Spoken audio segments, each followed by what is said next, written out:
confident are you? Well, APC has no intention of taking Akwa Ibom. The only intention of APC is to reflect the will of the people of Akwa Ibom State, which today remains 80 to 90% APC.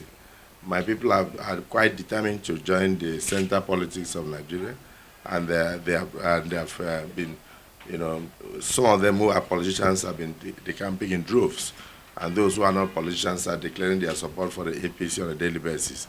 A very good example was when the president flagged off his campaigns in Akwa Ibom State. It was unprecedented. You had thousands and thousands of people, both inside and outside the massive stadium in Akwa Ibom State and on the streets of the state. And we have gone out through the 31 local governments of Akwa Ibom State, and I can tell you, amazingly, it's been joy all the way, with thousands of people coming out with a lot of excitement and all that. And the indices of winning election are very clear. When the people are with you, you win election. When the people are not with you, you don't win election. And these are not hired crowds. So if people say that they have doubt about the APC or Akwa Ibom becoming part of the APC states in Nigeria, I can tell you that Akwa Ibom is already an APC state. It's already an APC state, just waiting for election to happen. I'm very confident about that. The chairman, you know, alluded to the fact, you know, in his statement, that was what was said. He said, he asked me if I could concur, and I said yes, that I concur. That even from the body language, that yes, indeed, that we can see an unholy alliance, and there is need for us to check it to ensure free and fair elections. Okay, so that's my question to you, considering those 2 points, is what's fueling your confidence of living in a state where you question the credibility of... You can only rig election in a place you are popular. Today, the APC is all over Akwa Ibom State. 80 to 90% of the people are APC. So when you go to rig election and you don't succeed, you bring anarchy.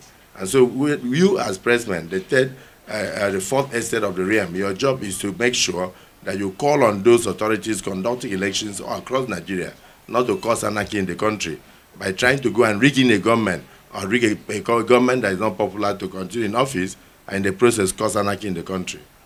My confidence is fueled by my people, the support of my people. And if you're a politician, you know when your people are supporting you. And I keep saying, for some of you may want to aspire, if you become a leader and you are running on a track, you must once in a while look back to know whether the footsteps you are hearing are running behind you or they are running away from you. Because footsteps are footsteps.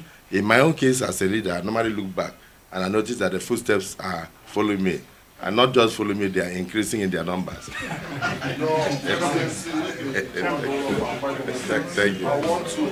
So I saw it, but because it was a fake letter, I did not need to read the contents. I did not.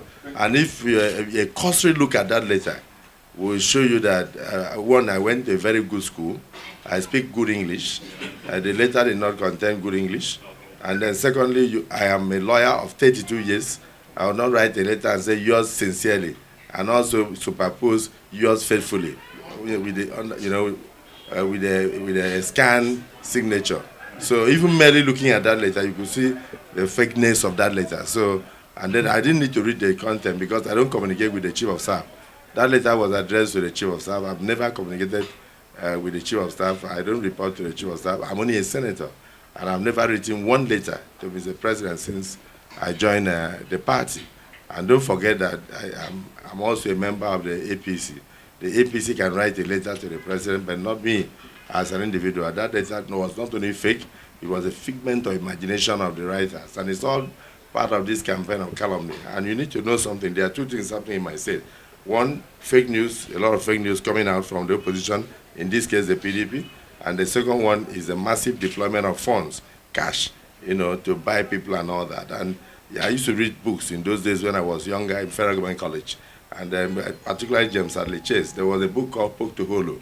And it started by saying that, that fear is the key that opens the wallet of the rich. I shared that they were saying there was no money. There was no money to do a project. There's nothing on ground in my state. There's no money. They've not been able to commission a single project. All the big men that come to my state, they only take them to churches to pray. Like when the President Obasanjo came, they took him to church to pray. But they go to other states and they go and commission projects. But in my state, nothing to commission.